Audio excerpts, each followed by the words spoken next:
Hello' everyone, সকলোকে এটি নতুন ক্লাছলৈকে স্বাগতম জনাইছো। আজিৰ ক্লাছটো তোমালোকে দেখিবলৈ পায়ে আছা। ইয়াতে কিবা এটা নতুন লাইন এটা লিখা আছে ন,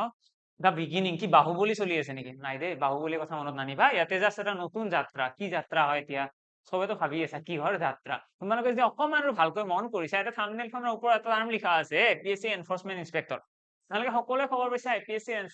এনফৰ্চমেন্টৰ কাৰণে এটা ৰিক্ৰুটমেন্টৰ নটিচ ওলাইছিলে। তো যিসকলে এপ্লাই কৰিছে খুব ভাল কাম কৰিছে, কাৰণ তাৰ যদি এক্সামৰ আমি প্ৰিভিয়াছ ইয়াৰৰ যোনখন পেপাৰ আছিলে লাষ্ট ইয়াৰৰ পেপাৰখন যদি আমি ভালদৰে ফ'কাছ কৰো, আমি দেখিম তাত কুৱেশ্যন বিলাক বহুত বেছি ডিফাৰেন্স নাই, বা এডিএৰ তাত বহুত বেছি ডিফাৰেন্স থকা দেখা নাযায়, চিম্পল টাইপৰ দেখা যায়। যদিও সেইটো আছিলে আগৰ কথা। বৰ্তমান সময়ত কি হৈছে, লাহে লাহে এপিএছচি তাৰ পেটাৰ্ণটো চেঞ্জ কৰিছে, আৰু পেটাৰ্ণটো চেঞ্জ কৰাৰ লগে লগে আমি গম পাই গৈছো যে তাত কি হয়, কুৱেশ্যন বিলাক অলপমান এনালিচিছ বেছড আহে, বা অকণমান টাফনেছ লেভেলটো বাঢ়িছে। বাৰু যিয়ে নহওক, টাফনেছ লেভেল বাঢ়িছে যদি অকণমান ষ্টাডি বেছিকৈ কৰিব লাগিব, বেলেগ একো প্ৰব্লেম নাই। এতিয়া মই তোমালোকক কৰা বা মই ইয়াতে কৰাবলৈ আহিছো, মোৰ মেইন থাকিব maths and reasoning. All as usual তোমালোকে গমেই পোৱা। মেথছ এণ্ড ৰিজনিঙৰ এতিয়া কি আছে, মেথছ এণ্ড ৰিজনিংটো আমি কেনেকে পঢ়িম, মই এতিয়া ট্ৰাই কৰিম মোৰ ফালৰ পৰা। আজিৰ ক্লাছটোত আমি জাষ্ট এটা অভাৰভিউ এটা ল'ম, আমি কি কৰিব গৈ আছো। আমি এপিএছচিৰ এনফৰ্চমেন্ট ইন্সপেক্টৰৰ যোনখন পেপাৰ আছে, তাত 15 নম্বৰ টোটেল মেথছ আৰু ৰিজনিং থাকে, ঠিক আছে। 15 মাৰ্কছ থাকে। 15 মাৰ্কছটো যাতে গোটেইখিনি মাৰ্কছে তোমালোকে পোৱা, তাৰে এটা প্ৰচেষ্টা থাকিব মোৰ ফালৰ পৰা। কাৰণ যদিও জিএছ খিনি টান আহিব পাৰে, সহজ আহিব পাৰে, সেইটো বেলেগ কথা, সেইটো মেমহঁতে বুজাব। বাকী যোনখিনি মেথছ এণ্ড ৰিজনিং আছে, সেইটো মানে এটা এনেকুৱা পৰ্চন যিখিনি তোমালোকে ভালদৰে পঢ়িলে এটা কুৱেশ্যনো মিছ নাযায়। বুজি পাইছা কি ক'ব বিচাৰিছো? মৰেল অফ দা ষ্টৰী এনেকুৱা, যদি তোমালোকে ভালদৰে মন কৰি পঢ়া, তেতিয়াহ'লে তোমালোকৰ মেথছ এণ্ড ৰিজনিঙত তোমালোকে এক্সাম নিদিওঁতে, এক্সাম দিবই যোৱা নাই, ঘৰত আছা, ঘৰৰ পৰাই তোমালোকে গম পাবা যে সেইফালৰ পৰা 15 নম্বৰ আহিব। বুজি পালানে? এই বস্তুটো ফিক্স থাকিব যে 15 নম্বৰ পামেই। মই যদি এক্সামত একদম বহুত টান টান কুৱেশ্যনো কৰি দিয়ে, আমাৰ 15 নম্বৰ থাকিব। বুজি পালা? তো এইটো just Morrell of the story থাকিব। কিন্তু তাৰ আগতে যিকোনো এটা এক্সামৰ কাৰণে প্ৰিপেয়াৰ কৰাৰ আগত প্ৰথমতে আমাৰ কাম থাকে কুৱেশ্যন বিলাকৰ লেভেলটো অকণমান চাব লাগে, হয় নে? কুৱেশ্যন বিলাক কেনেকুৱা লেভেলত আহিছে। আমি যদি গমেই নাপাওঁ যে কুৱেশ্যন কিমান টাফনেছ লেভেলত আহে, আমাৰ এক্সামৰ কাৰণে পঢ়িব অসুবিধা হয়। এতিয়া ইয়াতে আজি প্ৰথম ক্লাছত আমি বেছি ডিছকাশ্যন নকৰো, জাষ্ট চিম্পলি ইয়াতে আগতে যোনখন হৈ গৈছিলে পৰীক্ষা, সেই পৰীক্ষাখনৰ পেপাৰখন ডিছকাশ্যন কৰিম। ইয়াতে মেথছ আৰু ৰিজনিঙৰ যিকেইটা 15টা কুৱেশ্যন আছিলে গোটেইকেইটা আছে, আৰু লগতে সেই যিখিনি কুৱেশ্যন আহিছে তাৰ ওপৰত বেছ কৰি পেলাই আমি কোনখন চিলেবাছ আমাৰ কাৰণে ভাল হ'ব, কোনকেইটা টপিক বহুত বেছি ইম্পৰ্টেণ্ট হ'ব, সেই টপিক কেইটা আমি চিলেবাছটো লাষ্টত চাই ল'ম। চিলেবাছটো এবাৰ চাই ল'ম আৰু কুৱেশ্যন কেইটা সলভ কৰি লওঁ প্ৰথমতে, তাৰপিছত চিলেবাছটো চাই পেলাই আমি এতিয়া আমি লাষ্টত ডিচাইড কৰি ল'ম যে এইখিনি পঢ়িব লাগে আৰু এইখিনিৰ পৰা 15 মাৰ্কছ এটা আহিব। অকে, বেছি টাইম নলওঁ বাৰু, বেছি টাইম নলওঁ। আৰু লগতে এটা কথা কৈ থওঁ, যিসকলে এডিআৰিৰ কাৰণে অহাকালি এক্সামটোৰ কাৰণে প্ৰিপেয়াৰ কৰি আছে, তোমালোকৰ কাৰণে এইটো আৰু বহুত বেছি ইম্পৰ্টেণ্ট হ'ব। যদি অহাকালি এক্সাম দিম বুলি ভাবি আছা ন, ইয়াৰে কুৱেশ্যন কেইটা তোমালোকে পাৰিব লাগে। এইকেইটা পাৰিলেহে মানে কি হয়, এডিআৰিৰ কাৰণে প্ৰিপাৰেচনটো হাই। কাৰণ ইয়াৰে যিকেইটা কুৱেশ্যনৰ লেভেল আছে, আমাৰ এডিআৰিটো এনেকুৱা লেভেলৰে কুৱেশ্যন থাকিব, ইয়াতকৈ টানো নাথাকে, ইয়াতকৈ ইজি আহিব পাৰে, সেইটো নকওঁ, বাট টান নাথাকে, ঠিক আছে। আশা কৰো সকলোৱে যিকেইজনে প্ৰিপেয়াৰ কৰি আছে সিহঁতে পাৰিব। মই অকণমান চাইড দি দিছো, তোমালোকে পজ কৰি পেলাই ট্ৰাই কৰিব পাৰা। এতিয়া ডাইৰেক্টলি কুৱেশ্যনটো সলভ কৰিছে, যোনকেইজন ষ্টুডেণ্টে ধৰি লোৱা আজিলৈকে পঢ়া নাই, তোমালোকে ডাইৰেক্টলি এপ্লাই কৰিছা অকল এনফৰ্চমেন্টত, বেলেগ একো জবৰ কাৰণে এপ্লাই কৰা নাই, অকল এনফৰ্চমেন্টত এপ্লাই কৰিছা, প্ৰথমবাৰৰ কাৰণে পৰীক্ষা দিব যাবা। তোমালোকৰ কাৰণে মেথছটোত অবভিয়াছলি এনেকুৱা হ'ব পাৰে, এইটো কুৱেশ্যন মই একো বুজি পোৱা নাই, টান লাগিছে। কিন্তু মই আজিৰ ক্লাছটো তোমালোকে নিজকে জাজ নকৰিবা, ঠিক আছে। যিহেতু প্ৰথম ক্লাছ, জাজ কৰিব লগা একো নাই। আজি জাষ্ট চিম্পলি একদম ফ্ৰী মাইণ্ডেড থাকা, ধুনীয়াকে চাই যোৱা যে কুৱেশ্যন বিলাক কেনেকুৱা, জাষ্ট এইটোৱে চোৱা। ইয়াতে তোমালোকে পঢ়িব পাৰিবও নালাগে, নোৱাৰিলেও কেছ নাই, এনেকুৱা টাইপ। তো ভাবি নাথাকিবা যে মই পাৰা নাই, মই বুজি পোৱা নাই, সেইবিলাক ভাবি নাথাকিবা। আজি বুজি নাপালেও কথা নাই, আজি জাষ্ট আমি কুৱেশ্যন কেইটা পঢ়িম, এনেই এবাৰ পঢ়িম, কি আহিছে এবাৰ চাওঁ। ইয়াতে যদি চোৱা প্ৰথম কুৱেশ্যন, মই জাষ্ট তোমালোকক মেনশ্যন কৰি যাম যে কুৱেশ্যনৰ লেভেলটো কেনেকুৱা আছে। কাৰণ এতিয়া চোৱা, মই যিমানকেইটা এক্সামৰ কাৰণে পেপাৰ এনালাইজ কৰিছো, বা যিমানকেইটা এক্সামৰ কাৰণে কুৱেশ্যন বেলেগ বেলেগ পেটাৰ্ণৰ কুৱেশ্যন চাইছো, তাৰ পৰা দেখি আমি এটা এনালাইজ কৰো এনেকুৱা টাইপত, পেপাৰত যোনটো কুৱেশ্যনৰ লেভেল থাকে এইটো বেলেগ বেলেগ টাইপৰ থাকে, ঠিক আছে। কেতিয়াবা ইজি লেভেলৰ কুৱেশ্যন আহে, কেতিয়াবা অকণমান টান লেভেলৰ আহে, আৰু কেতিয়াবা মিডিয়াম থাকে। কি হয়, কেতিয়াবা ইজি লেভেল থাকে, কেতিয়াবা কি হয় অকণমান মডাৰেট লেভেল থাকে, আৰু কেতিয়াবা টাফ লেভেল থাকে। তো মই সেইটো মেনশ্যন কৰি দিম যে এইটো ইজি কুৱেশ্যন নে টাফ কুৱেশ্যন নে মডাৰেট কুৱেশ্যন। তোমালোকে সেই হিচাপত কুৱেশ্যনটো চাই ল'লে হ'ল। দুই এটা কুৱেশ্যন এনেকুৱাও ওলাব পাৰে যিকেইটা অকণমান টাফ, তো মই ডাইৰেক্টলি কম এইটো টাফ কুৱেশ্যন, তো মডাৰেট হ'লে মডাৰেট বুলি ডাইৰেক্ট কৈ দিম। তো তোমালোকে এটা আইডিয়া পাই যাবা যে এক্সামত কুৱেশ্যন কিমানটা টাফ কুৱেশ্যন আহিছিল, কিমানটা মডাৰেট কুৱেশ্যন আহিছিল, আৰু কিমানটা ইজি কুৱেশ্যন আহিছিল। এতিয়া এই কুৱেশ্যনটোৰ ফালে মন কৰিলে তোমালোকে দেখিবা, ইয়াতে কৈছে ইন এ ৰো of boys, boy A is fifth position from the left. এটা ৰো আছে, ঠিক আছে, এটা লাইন এটা আছে, শাৰী এটা আছে। এই শাৰীটোত A নামৰ ল'ৰাজনে কি আছে, এ নামৰ ল'ৰাজনৰ কথা কৈছে এ নামৰ ল'ৰাজন 5 নম্বৰ পজিশনত আছে লেফট সাইডৰ পৰা এইটো যদি মই ৰাইট বুলি কওঁ এইটো কি হ'ব লেফট আৰু লেফটৰ পৰা কিমানত আছে লেফটৰ পৰা ক'বলৈ গ'লে 5 নম্বৰত আছে এ 5th লেফটৰ পৰা 5th নেক্সট আমাক কি কৈছে and position from the left end boy B বিৰ কথা কৈছে B is the third position from the right B আছে ৰাইট সাইডৰ পৰা থাৰ্ড নম্বৰত বি আছে ৰাইট সাইডৰ পৰা থাৰ্ড নম্বৰত ঠিক আছে ৰাইট সাইডৰ পৰা থাৰ্ড নেক্সট আমাক কি কৈছে চোৱা আমাক কৈছে দে হেভ ইন্টাৰচেঞ্জ দেয়াৰ পজিশন ইহঁতে ইহঁতৰ পজিশন কেইটা চেঞ্জ কৰিছে মানে এৰ জেগাত বি আহিছে বিৰ জেগাত এ আহিছে ঠিক আছে ইহঁতে চেঞ্জ কৰিছে পজিশন দুটা আৰু চেঞ্জ কৰি পেলাই কি দেখিলে ইন্টাৰচেঞ্জ কৰাৰ পিছত now boy A is in the 7th position in the row from the left মানে যেতিয়া পজিশনটো চেঞ্জ কৰিছে ইয়াতে এ আহি গ'ল আৰু এ লেফট সাইডৰ পৰা চেঞ্জ কৰাৰ পিছত কি হৈছে চোৱা now A is the 7th from the row from the left আমাৰ লেফটৰ পৰা এ কিমানত আছে এতিয়া 7 নম্বৰত আছে বুজি পালা সকলোৱে আমি গম পাই গলো যে এতিয়া পজিশনটো চেঞ্জ কৰিছে এ ইয়াতে গৈছে বি ইয়াতে আহিছে এৰ ৰেংক 7 নম্বৰ হৈ গৈছে আমাক কোৱেশ্চন কৰিছে find how many boys are there in the row আমাক কৈছে লাইনটোত শাৰীটোত কিমানজন মানুহ আছে এইটো আছিলে এক্সামৰ পইণ্ট অফ ভিউৰে হওক বা প্ৰিপাৰেচন কৰাৰ পাছত তোমালোকৰ যেতিয়া ক্লাছ বিলাক ষ্টাৰ্ট হ'ব ৰেগুলাৰ বেচিছত সিৰিয়েলি যেতিয়া টপিক ওয়াইজ ক্লাছ বিলাক কৰাম তাৰ পিছত তোমালোকে এইটো কোৱেশ্চনক ডাইৰেক্টলি ক'ব পাৰিবা এইটো হৈছে একদম বেসিক লেভেলৰ কোৱেশ্চন একদম ইজি কোৱেশ্চন যদি আমাৰ এনেকুৱা ধৰণৰ কোৱেশ্চন আহে আমি কি কৰিব লাগে আমি চাব লাগে যে এটা পজিশনৰ এটা সিঙ্গল পজিশনৰ ৰাইট লেফট দুইটা দিয়া আছে নেকি যদি আমাক তেতিয়া টোটেল উলিয়াব দিলে ফৰ্মুলাটো এনেকুৱা টোটেল মানুহ কিমানজন আছে total equal right plus left minus 1 এইটো আছিল ৰিজনিংৰ কোৱেশ্চন টোটেল ইকুৱেল কি হয় ৰাইট প্লাস লেফট মাইনাস 1 এতিয়া ইয়াতে যদি ৰাইট আমি লিখো ৰাইটৰ পৰা কিমান আছে সো 7 নম্বৰ আছে ৰাইটৰ পৰা 7 লেফটৰ পৰা কিমান নম্বৰ আছে এইটো চোৱা 3rd নম্বৰ আছে আমি কি কৰিব লাগে আমাৰ টোটেল আনসাৰ আহি যাব 9 ঠিক আছে কাৰেক্ট আনসাৰ হৈ গ'ল আমাৰ 9 অপচন এ এটা তোমালোকে ভাবি আছা ইয়াতে 7 আৰু 3 কিয় লিখিলে 5 কিয় নিলিখিলো তাৰ ৰিজনটো হৈছে আমি যেতিয়া এই ফৰ্মুলাটো ইউজ কৰিম এই যোনটো ফৰ্মুলা আছে total equal right plus left minus 1 এই ফৰ্মুলাটো আমি এনেকুৱা এটা পজিশনৰ ৰেংক ৰাইট আৰু লেফটটো লিখিব পাৰো যিটো পজিশন দুইটা দিয়া আছে যিটো পজিশনৰ মানে এটা সিঙ্গল পজিশন এটা মই এনেকুৱা কৰিব নোৱাৰো যে এই যিটো জায়গা আছে এই জায়গাটোৰ মই ৰাইটটো লিখিলো ঠিক আছে ৰাইটটো লিখিলো লেফটটো মই বিৰ পইণ্টটো লিখিব নোৱাৰো মই ৰাইট আৰু লেফট এটা পজিশনৰে লিখিব লাগিব মানে এই পজিশনটো ৰাইট সাইডৰ পৰা কিমানত আছে 3 লেফট সাইডৰ পৰা 7 তো সেই কাৰণে এই দুটা ইউজ কৰিছো আমি এইটো লিখিব নোৱাৰো বুজি পালা ক্লিয়াৰ সকলোৰে তো আমি ইয়াতে কিমানজন মানুহ আছে 9 জন মানুহ আছে নেক্সট কোৱেশ্চনৰ ফালে আহিছো এইটো কোৱেশ্চন মই জাস্ট এটা ওভাৰভিউ দি দিও এইটো হৈছিলে একদম ইজি কোৱেশ্চন তো তোমালোকে যদি একদমে বুজি পোৱা নাই চিন্তা কৰিব নালাগে যেতিয়া আমি ৰেংকিং এৰেঞ্জমেন্ট কৰিম এবাৰ বুজাই দিয়াৰ পাছত নেক্সট টাইম কেতিয়াও ভুল নহয় এতিয়া বুজাব গলে অকমান বেছি দীঘলীয়া হৈ যাব কথাখিনি ঠিক আছে এতিয়া নকওঁ আৰু নেক্সট আমি কৈছো এটা কোৱেশ্চন গম পালা যে ইজি আছিলে নেক্সট কোৱেশ্চন এইটো আমাৰ হল নাম্বাৰ সিস্টেমৰ কোৱেশ্চন মেথছৰ আৰে কৈছে from 1 to 100 how many times we get 3 আমাক কৈছে আমি কিমান বাৰ 3 টো পাম 3 টো কিমান বাৰ পাম আমাক কৈছে 1 ৰ পৰা 100 ৰ ভিতৰত 3 অংকটো কিমান বাৰ আহিব এইটো একচুয়ালি কোৱেশ্চনটো অকমান ইনকমপ্লিট যেন হৈছে ইয়াতে ডিজিট 3 বুলি ক'ব লাগিছিলে ডিজিট বুলি ক'লে কোৱেশ্চন আৰু অলপ ভাল হয় ক্লিয়াৰিটি আহে এতিয়া যদি অকল 3 বুলি কয় আমি ডিজিটে ধৰি ল'ব লাগিব কাৰণ 3 টো কেইবাৰনো আহিব এখন আমি 1 ৰ পৰা 100 লৈকে লিখিলে যদি আমি 3 নাম্বাৰটোৰ কথা কওঁ নাম্বাৰটো এবাৰে আহিব 3 আৰু তো নাহে এইটো নাম্বাৰ হয় কিন্তু ডিজিট বুলি ক'লে বহুতবাৰ আহিব প্ৰথমতে 3 লিখিলো 13 লিখিম ন তাৰপিছত কি লিখিম 23 লিখিম এইবিলাক কি হয় এইবিলাকত 3 ন এইবিলাকত 3 তো এনেকে আমি চালে গম পাম যে ইয়াতে কিমানটা 3 আছে 3 বহুত কিটা ওলাব এতিয়া তোমালোকক মই এইটো কোৱেশ্চন বেছি এক্সপ্লেইন নকৰো যদি তোমালোকে অলৰেডি পঢ়ি আছিলা বুজি পাবা আদাৰৱাইজ এইটো মই জাস্ট এটাই কথা কম এইটো যে মই লিখি দিছো কোৱেশ্চনটো কোৱেশ্চনৰ লেভেলটো মই ইয়াতে লিখি দিছো সকলোৱে বুজি লোৱা কোৱেশ্চনৰ লেভেলটো এইটো বুজি লোৱা আৰু কোৱেশ্চনৰ লেভেলটো হৈছে পানী একদম পানী যদি এনেকুৱা ধৰণৰ কোৱেশ্চন আহে 1 ৰ পৰা 100 ৰ ভিতৰত কিমানটা 3 আছে আমি ডাইৰেক্টলি এটাই আনসাৰ দিও 20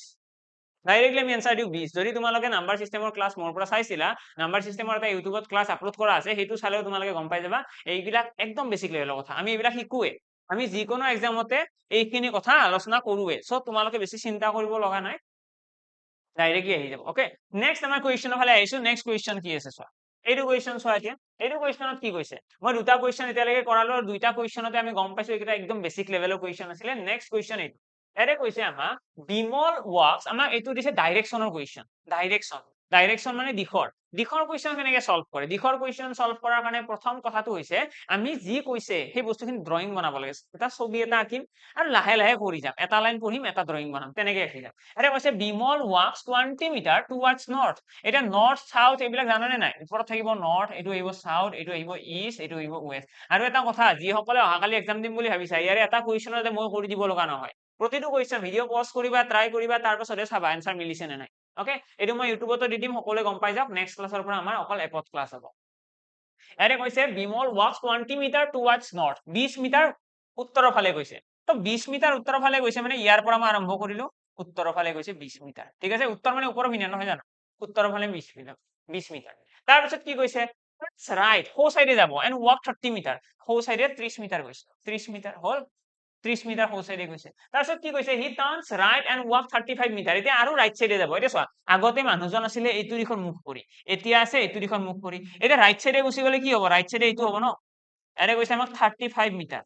35 মিটাৰ আছে ৰাইট সাইডে আহিব নেক্সট আমাক কি কৈছে কোৱেশ্যনত হি দেন টাৰ্নস লেফট ৱাক 15 মিটাৰ এতিয়া লেফট সাইডে যাব চোৱা এতিয়া মানুহজনে তলমূৰ কৰি আছে তলমূৰ কৰি থাকিলে এতিয়া ওপৰৰ পিনে যেতিয়া চাই আছিলে মানে ক'বলৈ গ'লে ৰাইট আৰু লেফটৰ অকমান খেলি মেলি আছে মই যেতিয়া কম যে মোৰ ৰাইট সাইড কোনটো মই কম এইটো এতিয়া তোমালোকে ভিডিঅ'টো চাই আছা মোক সেইটো সাইডৰ পৰা তোমালোকৰ ৰাইট সাইড কোনটো হ'ব এইটো সাইড হৈ গৈছে হৈছে না এইটো সাইড ৰাইট সাইড তো সেইকাৰণে আমি যেতিয়া দিশটো চেঞ্জ কৰো এতিয়া মই যোনটো ডিৰেকশ্যনত চাই আছো সেই ডিৰেকশ্যনৰ পৰা ক'বলৈ গ'লে ৰাইট সাইড এইখন মোৰ এইখন সোঁহাত কিন্তু তোমালোকৰ কাৰণে সোঁহাত কোনখন হ'ব এইখন হ'ব এইটো সাইডটো হ'ব হয়নে এতিয়া তোমালোকৰ লগত মোৰ সোঁহাত বাওঁহাত কেতিয়া মিলিব যেতিয়া মই বৰ্ডৰ ফালে মুভ কৰিম এতিয়া মিলি গৈছে ন তোমালোকৰ এতিয়া এইটো সো সাইড হৈছে এইটো ৰাইট লেফট সাইড হৈছে আৰু মোৰ লগত মিলি গৈছে মানে একেটা দিশত মুভ কৰিলে সো বাওঁটো মিলি থাকে কিন্তু বেলেগ দিশত মুভ কৰিলে উল্টা হৈ যায় এতিয়া ইয়াতে যেতিয়া সন্মুখৰ ফালে চাই আছিল তেতিয়া ৰাইট সাইড এইটো আছিল লেফট এইটো যেতিয়া তলৰ পিনে চাব কি হ'ব সেইটো লেফট সাইড হৈ যাব আৰু এইটো ৰাইট সাইড আমাক কৈছে লেফটৰ ফালে 15 মিটাৰ তো লেফটৰ ফালে 15 মিটাৰ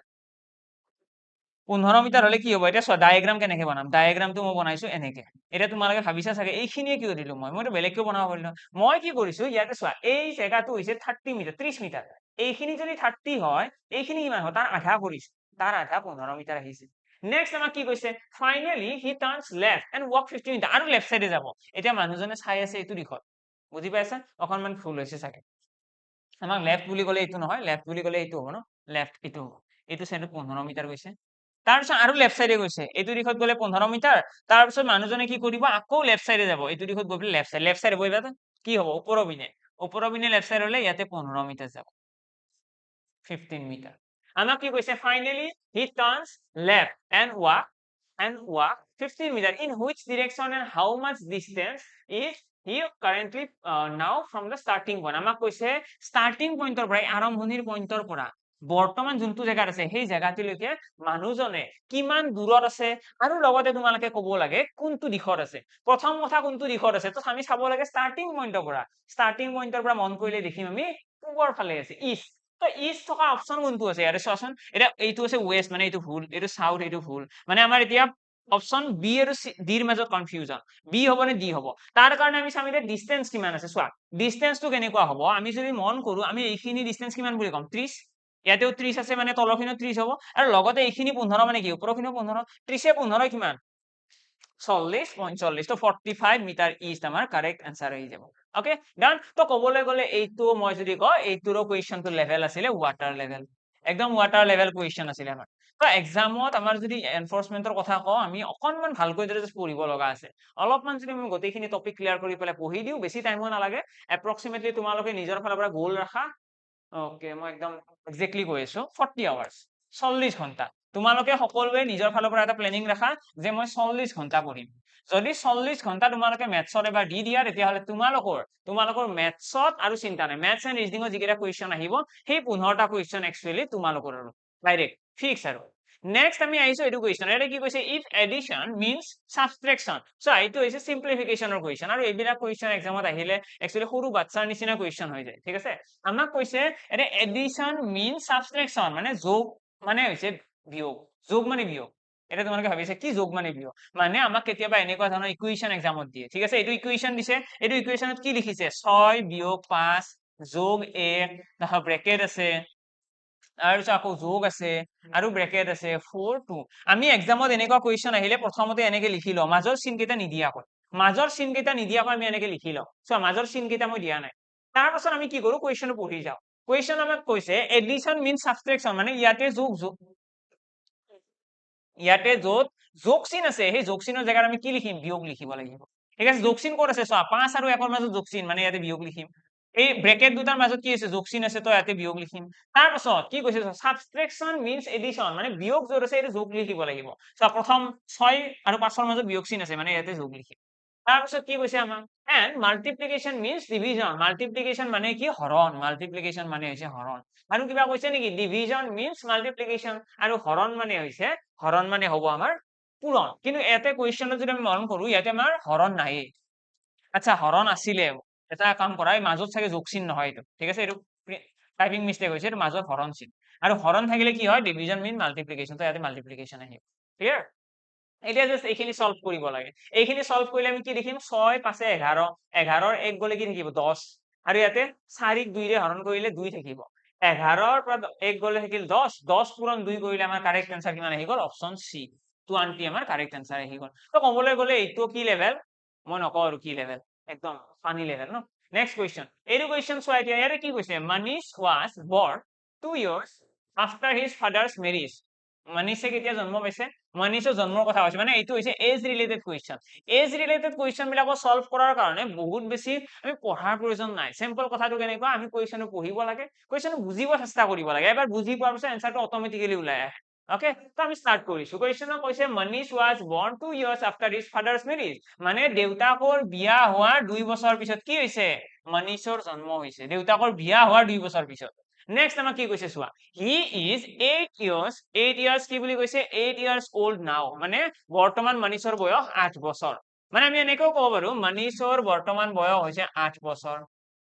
আৰু মনীষৰ জন্ম কেতিয়া হৈছিল সিহঁতৰ বিয়া হোৱাৰ 2 বছৰ পিছত মানে বিয়া কেতিয়া হৈছিল এইটো মনীষৰ বয়স সিহঁতৰ মেৰিজ বুলি লিখি থৈ দিলো তো মেৰিজ কেতিয়া হৈছিল সিহঁতৰ বিয়া হৈছিল তোমাৰ 10 বছৰ আগত বুজি পালানে কিয় 10 বছৰ লিখিলো মনীষৰ বয়স 8 বছৰ জন্ম পাইছে 2 বছৰ পিছত মানে আলটিমেটলি 2 বছৰ এটা যোগ কৰি দিলে বিয়া হৈছিল 10 বছৰ আগৰ কাহিনী 10 বছৰ আগতে বিয়া হৈছিল তাৰ পিছত কি কৈছে চোৱা his mother is 5 years younger than his father তাৰ এই যোনটো মনীষৰ দেউতাক আছে মনীষৰ দেউতাক কি হয় মাকতকৈ 5 বছৰে ডাঙৰ ঠিক আছে মাকতকৈ 5 বছৰে ডাঙৰ বা এইটো লাইনত আমাক কৈছে মাক দেউতাকতকৈ 5 বছৰে সৰু ঠিক আছে মাক হৈছে and 20 years older than Manish his mother কৈছে মাদাৰৰ কথা কৈছে মাদাৰ কি হয় মাদাৰ হৈছে দেউতাকতকৈ 5 বছৰে সৰু মানে দেউতাকৰ বয়স যদি তোমালোকে x বুলি ধৰি লোৱা মাকৰ বয়স কি হ'ব 5 বছৰ সৰু ন x - 5 ঠিকে লিখি আছো মই চোৱা মই ইয়াতে একো ম্যাথছ ইউজ কৰা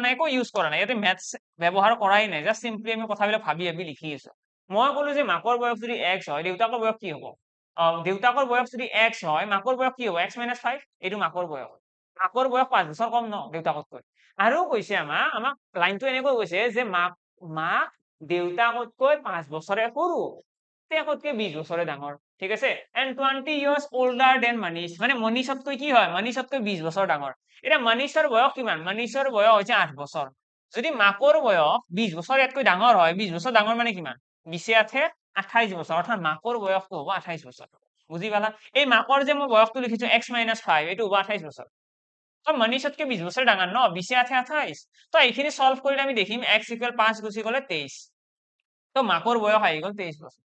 মাকৰ বয়স নহয় দেই সৰি দেউতাকৰ বয়স x আহিছে ন x =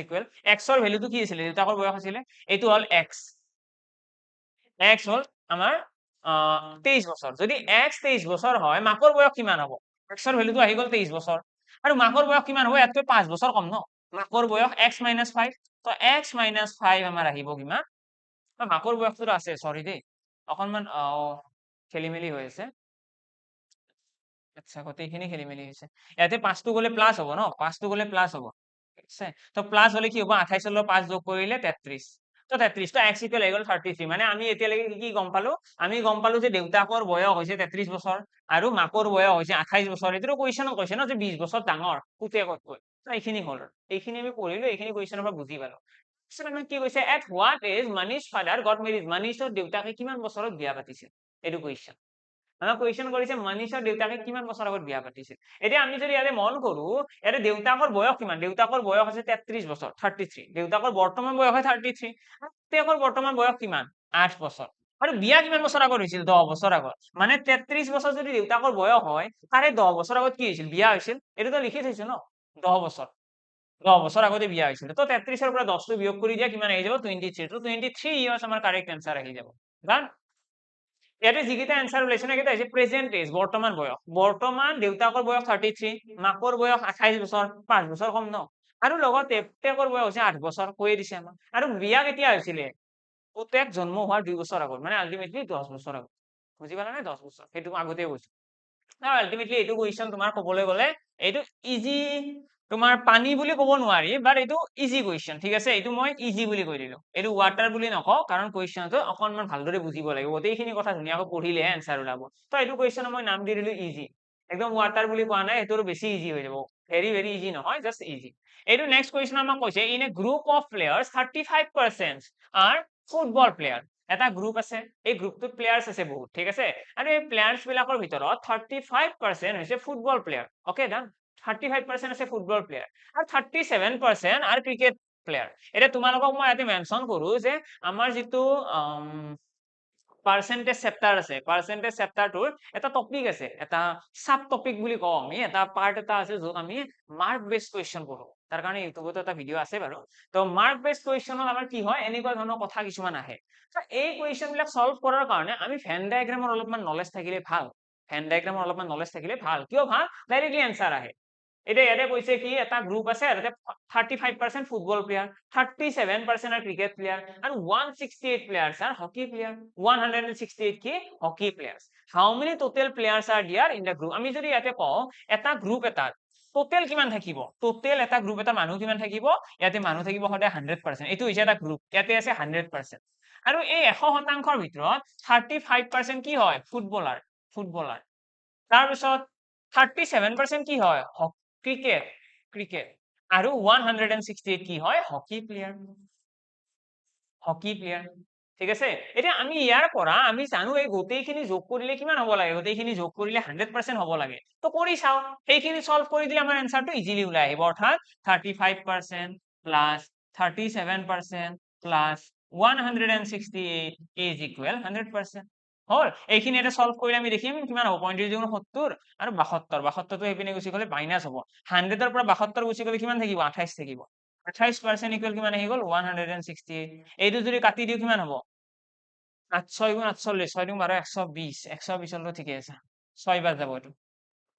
1% ইকুৱেল আহি গ'ল 6, ঠিক আছে, 1%ৰ ভ্যালু আহি গ'ল। যেতিয়া 1%ৰ ভ্যালু আমি পাই যাওঁ, আমাক কি কৈছে, হাউ মেনি টোটেল প্লেয়াৰ্স, টোটেল প্লেয়াৰ্স উলিয়াব দিছিলে, তো টোটেল প্লেয়াৰ্সৰ কাৰণে আমি কি কৰিব লাগিব, 100% ওলাব লাগিব, কাৰণ 100% মানে কি হয়, সদায় টোটেল ন, দুটা শূন্য লগাই দিয়া, 600 আমাৰ কাৰেক্ট এনসাৰ আহি গ'ল, একদম ইজি কুৱেশ্যন, এইটোকো মই কৈ দিলো, এইটো প্যাটাৰ্নটোৰ নাম কৈ দিলো ইজি কুৱেশ্যন, ঠিক আছে, ইজি, মানে আলটিমেটলি কথাটো হ'ল আমি যিটো এক্সামৰ যি পেপাৰ এনালাইজ কৰি আছো, সেই পেপাৰত আমি এতিয়ালৈকে টাফ কুৱেশ্যন বা মডাৰেট কুৱেশ্যন পোৱা নাই। এতিয়া তোমালোকৰ হয়তো এনেকুৱা ফিল হ'ব পাৰে এইটো কুৱেশ্যন মই বুজি পোৱা নাই, কেনেকে হ'ল, এইবিলাক ক'ৰ পৰা আহিল, কেনেকে আহিল, লাগিব পাৰে, কিন্তু আজি এক্সপ্লেইন নকৰো, আমি যেতিয়া পাৰ্চেন্টেজ টপিকটো পঢ়িম তেতিয়া একদম সিস্টেমেটিক্যালি গোটেইখিনি কৰাৰ পাছত তুমিও ক'বা যে এইটো কুৱেশ্যন ইজি আছিলে। লাগিলে তোমালোকে এটা কাম কৰিবা, যেতিয়া কোৰ্সটো কমপ্লিট হ'ব, গোটেইখিনি ভিডিঅ' যেতিয়া আপলোড হৈ যাব, গোটেইখিনি যেতিয়া ক্লাছ তোমালোকে এটেন্ড কৰিবা, তাৰ পাছত এবাৰ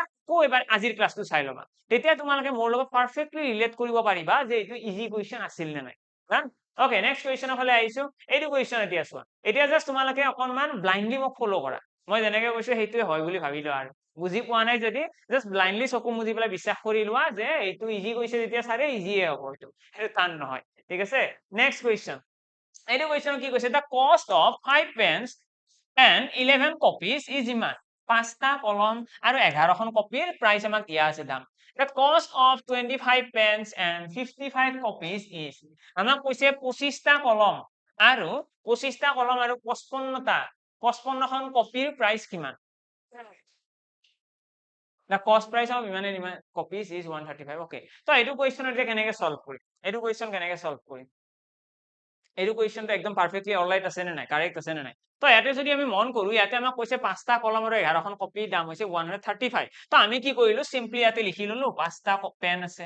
5p, 5টা কলমৰ দাম কিমান হ'ব জানা নেকি তোমালোকে, এতিয়া মই এটা এক্সাম্পল এটা দিওঁ আমি যদি কওঁ যে এটা 10 টকীয়া কলম আছে এটা কলমৰ দাম 10 টকীয়া যদি মই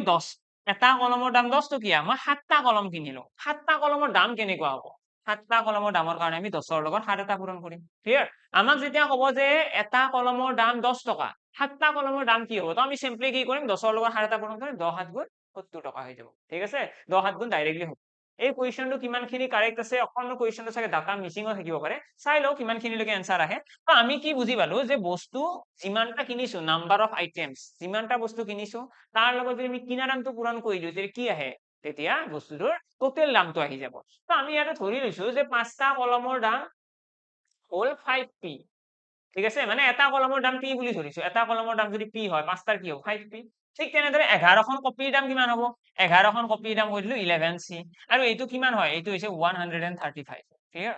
এইটো হৈছে আমাৰ 135 আমাক এতিয়া কি কৈছে আমাক কৈছে 25টা কলমৰ দাম কিমান হ'ব 25টা কলম আৰু 55টা তো এতিয়া 25টা কেনেকৈ ওলাও তো মই কি কৰিলো এইটো 25 বনাবৰ কাৰণে ইয়াতে 5 এটা পূৰণ কৰিলে বেয়া পাবা নেকি তোমালোকে ইয়াতে যদি মই 5 এটা পূৰণ কৰি দিওঁ তেতিয়া কি হ'ব 25টা কলম হৈ যাব নে 25টা কলম হৈ গ'ল 5 5 গুণ 25 আৰু 11ৰ লগত 5 পূৰণ কৰিলে কি হ'ল 55খন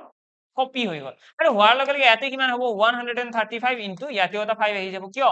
কাৰণ আমি যেতিয়া পূৰণ কৰো ন অকল লেফট সাইডে পূৰণ কৰিলে নহয় ৰাইট সাইডেও কৰিব লাগিব দুই পিনে তো আলটিমেটলি আমি গম পালো 25টা কলম আৰু 55খন কপিৰ দাম কিমান হ'ল 135 পূৰণ 5 ক্লিয়াৰ এইখিনি পূৰণ কৰিলে আমি দেখি আছো এককৰ ঘৰত কি আহিব 5 5 গুণ 25 25 মানে 5 থাকিব তো 5 থকা অপচন এটাই আছে এইটো আমি মানে এইবিলাক পূৰণো কৰিব নালাগে 135 পূৰণ 5 কৰিব নালাগে আমি যদি এককৰ ঘৰকেইটা পূৰণ কৰো তেতিয়াও এনসাৰ ওলাই আছে মানে আলটিমেটলি এইটো কুৱেশ্যনৰ মই আকৌ নাম দিলো ৱাটাৰ এইটো কুৱেশ্যনৰ নাম আহি গ'ল পানী কিনো কৰিলো আমি একো কৰা নাই এটা লাইন লিখিছো 2 নম্বৰ লাইনত এনসাৰ আহি গৈছে মানে পানী কুৱেশ্যন হয় ওকে দেন নেক্সট কুৱেশ্যনৰ ফালে আহিছো এইটো কুৱেশ্যন এতিয়া তোমালোকে নাভাবিবা যে মই এইবিলাকত বা কৰিব পাৰিম নে নাই আপুনিতো কৰি দিলে ধুনীয়াকৈ আমি বা পাৰিম নে নাই পাছত সেইবিলাক চিন্তা নকৰিবা আৰামছে পাৰিবা একো প্ৰব্লেম নহয় যেতিয়া গোটেইখিনি কোৰ্স কমপ্লিট হ'ব তাৰপিছত নিজে ফিল কৰিবা যে চিন্তা নাই যি কুৱেশ্যন আহে আহক এক্সামত এটা কৈছে the sum of 27% of a number এইটো কুৱেশ্যন হৈছে আমাৰ পাৰ্চেন্টেজৰ একদম বেসিক লেভেলৰ কুৱেশ্যন পাৰ্সেন্টেজ যেতিয়া আমি স্টাৰ্ট কৰিম পাৰ্সেন্টেজৰ প্ৰথমটো ক্লাছতে আমি এইবিলাক কুৱেশ্যন ডিসকাশন কৰো কাৰণ এক্সামত পাৰ্সেন্টেজৰ এনেকুৱা কুৱেশ্যন এডিআৰিটো অহা দেখা যায় বা যিকোনো এক্সামত আসাম গভৰ্ণমেণ্টৰ যিকোনো এক্সামতে অহা দেখা যায় তো এবাৰ যেতিয়া কনসেপচুয়ালি স্ট্ৰং থাকা যায় আমি যিকোনো এক্সামত কুৱেশ্যন সলভ কৰিবলৈ ৰেডি থাকো এটা কৈছে সাম অফ 27% অফ এ নাম্বাৰ এটা হয় দুটা সংখ্যা আছে the sum of 27% of a number and 19% of the same number is 322 মানে এটা নাম্বাৰ আছে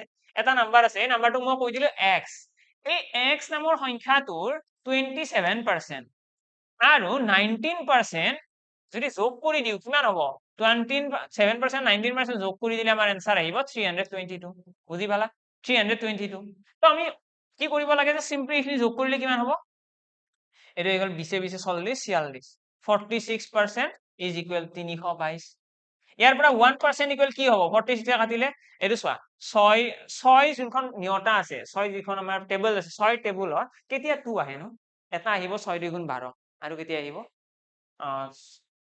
6 4 6 4 গুণ 24 আহিব 6 5 গুণ 30 আহি গ'ল 6 7 গুণ 42 7 বাৰ যাব ন চোৱা মই যেতিয়া 6 টেবুলখন পঢ়িম এটা আহিব 6 পূৰণ 2 এইটোৰ আহিব 12 আৰু এবাৰ আহিব 6 পূৰণ 7 6 7 গুণ 42 ইয়াতেও 2 এটা আহিছে মানে আমি ইয়াৰ পৰা অটোমেটিক্যালি গম পাম যে এই 46 এৰ এইটো 7 বাৰ যাব বুজি পালা নে এইবিলাক হৈছে ট্ৰিক এক্সামত চোৱা এক্সামত ভ্যালু বিলাক পাৰফেক্টলি ওলাই ন এক্সামৰ এটা এডভান্টেজ থাকে এক্সামত ডাটা বিলাক একদম একিউৰেট দিয়া থাকে ধুনীয়াকৈ হৰণ গুচি যাব তো মই ইয়াতে গোটেইখিনি কৰি নাচাও 46 এৰ গৈছে নে নাই এইটো যাব আৰু বুজি পালা নে এইটোৱে মডেল যাব আৰু তো আমি 7 বাৰ গম পালো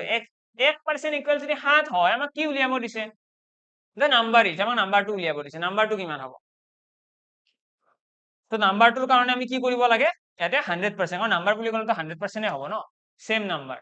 আমাক প্ৰথমে কি the sum of 27% of a number and 19% of the same number is 322 then 72% of the number আমাক 72% সুধিছে সৰি দেই এটা আমাক গোটেই নাম্বাৰটো সোধা নাই মই কুৱেশ্যনটো ভাবিলো তো আনসাৰটো কিয় মিলা নাই এটা কৈছে 72% of the number আমাক কৈছে 72% এই যোনটো সংখ্যা আছে সংখ্যাটোৰ 72% মানে এইটো হৈছে 1% আমাক উলিয়াব দিছে 72% তো ইয়াতে এটা 72 পূৰণ কৰি দিয়া ঠিক তেনেদৰে ইয়াতেও এটা 72 পূৰণ কৰি দিয়া আনসাৰ আহি গ'ল তো এটা 7 এৰে যেতিয়া 2 পূৰণ কৰি কিমান হ'ব 7 2 গুণ 14 14 ৰ এককৰ ঘৰত কোন থাকে 4 আৰু 4 এককৰ ঘৰত কোনটোৰ আছে চোৱাচোন অপচন বি কাৰেক্ট আৰু ক্যালকুলেশনে কৰিব নালাগে মানে এই কুৱেশ্যনকে মই কি বুলি কম এতিয়া ইজি বুলি কম ঠিক আছে এইটো মই পানী বুলি নকওঁ ইজি বুলি কৈ দিম এইটো ইজি বুলি কিয় ক'লো কাৰণ তোমালোকে অকণমান ভালদৰে পঢ়িলেহে এইটো কুৱেশ্যন কৰিব পাৰিবা যেনেকে ইয়াৰে আগৰ কুৱেশ্যনটো কৈছিলো এইটো কুৱেশ্যনত কি হ'ব অকণমান যেতিয়া কুৱেশ্যনটো ভালদৰে পঢ়িম আমাৰ এনচাৰ নাহাৰ কোনো যুক্তি নাহে এনচাৰ আৰামছে ওলাব তো চিন্তা নাই আৰু যিকেইজনে এডিআৰিৰ কাৰণে প্ৰিপেয়াৰ কৰি আছে মই সকলোৰে পৰা বিচাৰিছো যে সকলোৱে কৰিছে নেক্সট কুৱেশ্যন এনে কৈছে Ratan Spence 22% of his income 22% ৰতনে কি কৰিছে খৰচ কৰিছে ইনকাম ইন ফুড খোৱাৰ নামত মানে ৰতন বহুত কি হয় খোৱাত মানে ভাল আৰু তোমাৰ একদম হোটেলে চোটেলে খাই চাগে তো 22% দৰমহা খৰচ কৰি দিছে ফ্ৰম দ্য ৰিমেইনিং এমাউণ্ট ৰৈ যোনটো গ'ল ৰৈ যোৱা এমাউণ্টৰ কি কৰিছে remaining amount he Spence 100% in clothes ৰৈ যোৱা অংশৰ কি কৰিছে 10% কাপোৰৰ বাবদ খৰচ কৰিছে এতিয়া এই টাৰ্মখিনি ভালকৈ বুজিব লগা আমাক যেতিয়া কুৱেশ্যনত কয় ন এজন মানুহে 22% খৰচ কৰিছে এইটো কুৱেশ্যনটো হৈছে প্ৰফিট পাৰ্চেন্টেজৰ এটা আমাৰ টপিক ওলাই সাব টপিক সেই সাব টপিকটোৰ নাম হৈছে স্যালাৰি বেস কুৱেশ্যন আৰু স্যালাৰি বেস কুৱেশ্যনৰো চাগে মোস্ট প্ৰবাবলি ভিডিও এটা আপলোড কৰা আছে সাৰ্চ কৰিলে পাবা যদি কোনোবাই চোৱা নাই আৰু লগতে আমি স্যালাৰি বেস কুৱেশ্যন পাৰ্চেন্টেজত ধুনীয়াকৈ শিকিম তাতেও আমি কথাখিনি বেসিক টু হাই ধুনীয়াকৈ আলোচনা কৰিম সব বুজি পাই যাবা তো এনে আমাক কৈছে 22% ইনকাম কি হয় খোৱাৰ নামত খৰচ কৰিলে তো খোৱাৰ নামত গেল 22% এতিয়া ৰৈ গৈছে কিমান 22% গ'ল ৰৈ গৈছে কিমান তো ৰৈ গৈছে আমাৰ কিমান হ'ব 20 গলে আছে 78 আৰু এই 78%ৰ ফ্ৰম দ্য ৰিমেইনিং বোলা শব্দটো আছে নে নাই ফ্ৰম দ্য ৰিমেইনিং এইটো হৈছে তোমালোকক মই আৰু অলপমান সিলেক্টিভলি কওঁ যিকেইজনে ধৰি লোৱা আগৰ পৰা মোৰ লগত ফলো কৰি আছা ধৰি লোৱা আগৰ বেটছতো আছিলে তেতিয়াহ'লে তোমালোকে ৰিলেট কৰিব পাৰিবা ফ্ৰম দ্য ৰিমেইনিং থকা এটা টাৰ্ম আছে এই টাৰ্মটো মই একদম স্পেচিফিকেলি কৈ দিওঁ মানে তোমালোকক মই এইটোৱে কৈছো যে আমাৰ যেতিয়া ক্লাছখিনি কমপ্লিট হ'ব তোমালোকে এনেকুৱা কুৱেশ্যন দেখি পেলাই ডাইৰেক্টলি তোমালোকে ক'বা এইটো কুৱেশ্যন হ'ল নেকি অলৰেডি শিকিছোচোন মোক ভালকৈ শিকি থৈ দিছো মানে এনেকুৱা কুৱেশ্যনত কি হয় আমাৰ স্যালাৰি বেস কুৱেশ্যনত দুটা টাইপ আছে এটা হ'ল নৰ্মেল কুৱেশ্যন এটা হ'ল ৰিমেইনিংৰ কুৱেশ্যন আৰু এইটো হৈছে সেই সেকেন্ড টাইপৰ কুৱেশ্যন ৰিমেইনিংৰ লগত জড়িত ৰিমেইনিং বুলি ক'লে আমি কি কৰিব লাগে এই 78%ৰ 10% আৰু ওলাব লাগে ইয়াৰে 10% কিমান হ'ব 7.8 এটা এইবিলাক ক্যালকুলেশন বেছি মাথা নামাৰিবা কাৰণ আজিৰ ক্লাছত তোমালোকে আমি জাস্ট পেপাৰখনহে এনালাইজ কৰি আছো আমি ইয়াতে একো কুৱেশ্যন শিকিবলৈ অহা নাই আৰু মই শিকাব নোৱাৰিম আজি এটা ক্লাছতে নোৱাৰিম অবভিয়াছলি নোৱাৰিম তো আমি কি কৰিলো 78%ৰ 10% ওলাই দিলো 7.8% ওলাই গ'ল ঠিক আছে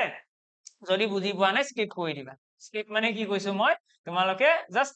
ক্লাছটো এনজয় কৰা আজি বেলেগ একো নাই যিকেইজনে পাৰা ট্ৰাই কৰা যিকেইজনে নোৱাৰা জাস্ট এনজয় কৰা কুৱেশ্যনৰ এই টাৰ্ম কেইটা শুনি যাবা কুৱেশ্যনটো মই ইজি বুলি ক'লো নে মডাৰেট ক'লো কি ক'লো পেপাৰখনত মডাৰেট লেভেলৰ কুৱেশ্যন আহে নে নাই সেইটো চোৱা তো আমি ইয়াতে দেখিলো 7.8% আৰু এইখিনি যদি প্লাছ কৰি দিও কিমান হ'ব 22ৰ লগত 7.8 কৰিলে 29.8% মানে ইমান পাৰ্চেন্ট কি হ'ল ইমান পাৰ্চেন্ট মানুহজনৰ খৰচ হ'ল বুজি পালা ইমান পাৰ্চেন্ট মানুহজনৰ খৰচ হ'ল from the remaining amount he spends 10% on cloth 10% ক্লোথছত খৰচ কৰিছে মানে ইমান পাৰ্চেন্ট খৰচ আমাক কৈছে if his 1 month income is ইমান এক মাহৰ ইনকাম হৈছে 3200 টকা then expending the above amount how much amount will be with him মানে কিমান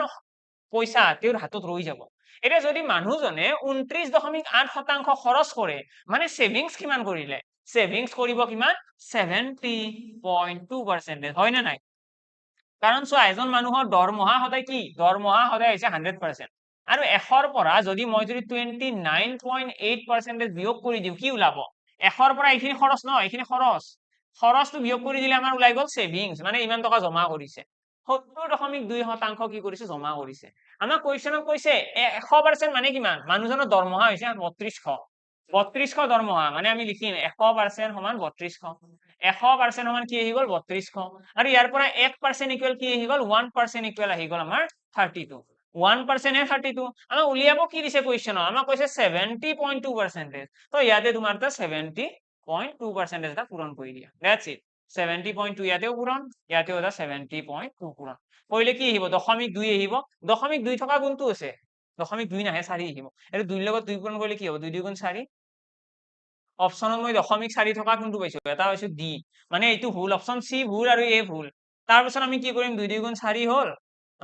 তাৰপিছত 2 0 গুণ আমি যাব আমাৰ 0 ওকে বাৰু 2 2 গুণ 4 লিখিলো আৰু নেক্সট আমাৰ কি লিখিম এইটো পূৰণ কৰিলে এইটো মই পূৰণ কৰিয়ে দিছো একেলগে ডাইৰেক্টলি ইয়াতে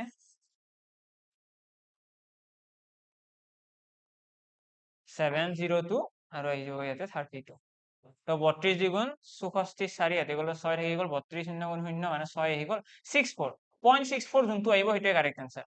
0.64 ক'ত আছে আচ্ছা এইটোতো আছে অলমোস্ট সিমিলাৰ মানে আৰু কৰিব লাগিব তো 32 7 গুণ কিমান 32 7 গুণ 7 2 গুণ 14 7 3 গুণ 21 একে 22 224 ৰ লগত একো যোগ কৰিব লগা নাই তো 224.2246 2246 কোনটো আছে অপচন ডি আছে অপচন ডি কাৰেক্ট আৰে জাস্ট পূৰণ কৰিছো পূৰণ কৰাৰ লগে এইটো আহি গল 2246.4 মানে ultimately Morrell of the story এনেকুৱা আমাৰ এক্সামত এইটো কুৱেশ্যন যদি আহে এইটো কুৱেশ্যনক মই কৈ দিম মডাৰেট কুৱেশ্যন ঠিক আছে এইটো কুৱেশ্যনৰ নাম হৈ যাব মডাৰেট কুৱেশ্যন মডাৰেট কুৱেশ্যন বুলি কিয় কলো জেনেৰেলি আমাৰ যদি আসাম গভৰ্ণমেন্টৰ কথা কওঁ আসাম গভৰ্ণমেন্টত কি হয় ইয়াৰে যোনটো এটা বেসিক লেভেলৰ কুৱেশ্যন আছে ঠিক আছে মই কৈছিলো অকমান আগতে দুটা টাইপৰ কুৱেশ্যন আছে স্যালাৰি বেসড কুৱেশ্যনৰ আকৌ দুটা টাইপৰ কুৱেশ্যন আছে তাৰে ভিতৰত এইটো এটা আৰু এটা বেলেগ এটা টাইপ আছে ঠিক আছে এইটো বেছি ইজি ইয়াৰে আগত যোনটো আছে এইটো ইজি ডাইৰেক্ট কুৱেশ্যন ডাইৰেক্ট আহিব ডাইৰেক্ট এনসাৰ কৰিলে হয় ইয়াতে অকনমান এটা বেছি ষ্টেপ থাকে এই ষ্টেপটো আছিলে তোমাৰ এই যে মই যে 7.8% ওলালো সেইটো এটা এক্সট্ৰা ষ্টেপ তো এই ষ্টেপটোৰ কাৰণে এইটোক মই নাম দি দিলো মডাৰেট লেভেলৰ কুৱেশ্যন ঠিক আছে এইটো এটা ভাল কুৱেশ্যন আছিল নেক্সট কুৱেশ্যন এডুকেশ্যন এতিয়া এৰে কি কৈছে a train travels a distance of 74 kilometre এইটো হৈছে টাইম স্পীড এণ্ড ডিসটেন্সৰ কুৱেশ্যন টাইম স্পীড আৰু ডিসটেন্সৰ কুৱেশ্যন কেনেকৈ গম পালো যেতিয়া স্পীডৰ কথা কৈছে ডিসটেন্সৰ কথা কৈছে এখন ট্ৰেইনে 74 কিলোমিটাৰ যাব কিমান সময়ত 2.5 আৱাৰ্ছত আৰু কৈছে the same train travels another 70 kilometre in next 2 hours এখন ট্ৰেইনে প্ৰথম আধা ঘণ্টাত ইমান দূৰত্ব গৈছে আৰু নেক্সট 2 ঘণ্টাত 70 কিলোমিটাৰ গৈছে আমাক কৈছে এভাৰেজ স্পীড উলিওৱা per hour of the train in the complete journey আমাক এভাৰেজ স্পীড সুধিছে তো এইটো কুৱেশ্যন এইটো মই আকৌ মেনশ্যন কৰি দিলো ৱাটাৰ এইটো পানী লেভেলৰ কুৱেশ্যন হয় কাৰণ এভাৰেজ স্পীড বুলি যদি তোমালোকে শিকিছা আগতে বা শিকা নাই যদিও কথা নাই বাৰু যদি কৰবাত যিকোনো ক্ষেত্ৰত তোমালোকে সৰি দেই যদি কৰবাত তোমালোকে এভাৰেজ স্পীড টাৰ্মটো শুনিছা তেতিয়াহলে এভাৰেজ স্পীডৰ ফৰ্মুলা এটা আছিলে কি আছিলে এভাৰেজ স্পীড মানে হৈছে আমাৰ ফৰ্মুলাটো এনেকুৱা টোটেল ডিসটেন্স ডিভাইডেড বাই টোটেল টাইম বুজি পালা এভাৰেজ মানে হৈছে টোটেল ডিসটেন্স টোটেল টাইম এটা টোটেল ডিসটেন্স কিমান হ'ব টোটেল ডিসটেন্স বুলি ক'লে আমি ইয়াতে কম 74 কিলোমিটাৰ গৈছিলে আগতে আৰু এতিয়া গৈছে পিছত গৈছে 70 কিমান হ'ল total 144 kilometre total distance total time কিমান লাগিছে আধা ঘন্টা লাগিছিল আগতে এতিয়া 2 ঘন্টা আধা ঘন্টা আৰু 2 ঘন্টা 4.5 ঘন্টা 4.5 দশমিকটো তোমালোকে উঠাই দিব পাৰা উঠাই পেলাই ওপৰৰ শূন্য এটা লগাই দিয়া 45 এইটো কাটিলে কি হ'ব 45 কাটিলে কাটি চোৱা কিমান আহিব এনসাৰ সেইটোৱে আমাৰ কাৰেক্ট এনসাৰ হৈ যাব ঠিক আছে তো আমি 45 2 গুণ আহিব 90 45 3 গুণ 135 থাকে ন 45 3 গুণ দি দিয়া 135 তো তিনি অপশনত কেইটাৰ আছে বহুত কেইটাৰ আছে 135 হলে ইয়াতে 9 ৰৈ গল আছে দুইবাৰ যাক 45 2 গুণ 9 32 তো 32 কিলোমিটাৰ প্ৰতি ঘন্টা আমাৰ কাৰেক্ট এনসাৰ আহিব এটা তোমালোকে কোৱাচোন তোমালোকে যদি অলপমান যদি তোমালোকৰ আছিলে আইডিয়া বা তোমালোকে যদি কৰবাত দেখিছা এইটো কুৱেশ্যন হল দেখিবা এটা এভাৰেজ স্পীড বুলি কৈছে total distance total time total distance আমাৰ ফৰ্মুলাই কয় ন টোটেল ডিসটেন্স কেনেকৈ ওলাম যি দুটা দূৰত্ব দিয়া আছে যোগ কৰি দিম আমাক কৈছে যে ট্ৰেইন এখন আছে ট্ৰেইনখনে ইয়াৰ পৰা যাব এইখিনিৰ পৰা আৰম্ভ কৰি ট্ৰেইনখন যাব আৰু ট্ৰেইনখন আধা ঘন্টা লাগিছে এইখিনি পাওঁতে আধা ঘন্টা সময় লাগিছে ইয়াৰ পৰা এইখিনি পাওঁতে আৰু কিমান দূৰ গ'ল দূৰত্ব গৈছে 74 কিলোমিটাৰ ঠিক তেনেদৰে এইখিনিৰ পৰা আৰু এইখিনি যাওঁতে 2 ঘন্টা সময় লাগিছে আৰু কিমান দূৰ গৈছে 70 কিলোমিটাৰ তো আমি কি কৰিছো দূৰত্ব দুটা যোগ কৰিছো আৰু সময় দুটা যোগ কৰিছো এনসাৰ ইজিলি ওলাই আহিল নেক্সট কুৱেশ্যনৰ ফালে আহিছো নেক্সট কুৱেশ্যন আছে এইটো কুৱেশ্যন তো এইটো কুৱেশ্যন অলপ কি কৈছে A and B start a journey in their own car এখন মাৰুতি কাৰ এখনত বহি লৈছে আৰু সিহঁতে জাৰ্নি এটা আৰম্ভ কৰিছে ক'ৰ পৰা দিল্লীৰ পৰা ভোপাললৈকে এৰ কথা কৈছে A is driving at a speed of 80 kilometre per hour A কিমান স্পীডত গৈ আছে 80 কিলোমিটাৰ প্ৰতি ঘন্টা বেগত গৈ আছে আৰু বি এ কিমান স্পীডত গৈছে 70 কিলোমিটাৰ প্ৰতি ঘন্টাত if A reach Bhopal in 7 hours A কিমান ঘন্টাত পাইছে 7 ঘন্টাত গৈ পাইছে then the time taken by B এ কিমান সময় লৈছে উলিওৱা এ যদি আমাক কৈছে বি যদি 7 ঘন্টা লৈছে এ কিমান ল'ব তো এই কুৱেশ্যনটোক মই এতিয়া নাম দি দিম লগে লগে মডাৰেট লেভেলৰ কুৱেশ্যন কিয় মডাৰেট লেভেল কলো কাৰণ এই কুৱেশ্যনৰ এনসাৰটো মানে থপককে অহা কুৱেশ্যন নহয় এনসাৰ আহিব ইজিলি আহিব বেছি টাইম নালাগে কিন্তু কুৱেশ্যনটো বুজিব লগা আছে ডাইৰেক্টলি আমি ক'ব নোৱাৰো এনেকে কৰিম ডাইৰেক্ট এনসাৰ তেনেকুৱা নহয় অলপমান বুজিব লগা আছে ইয়াতে যদি চোৱা আমাক কৈছে এ আৰু বি দুজন মানুহৰ কথা ইয়াতে ক'ত যাব দিল্লীৰ পৰা ভোপালত যাব মই ইয়াতে ড্ৰয়িং বনাইছো এইটো এ এইটো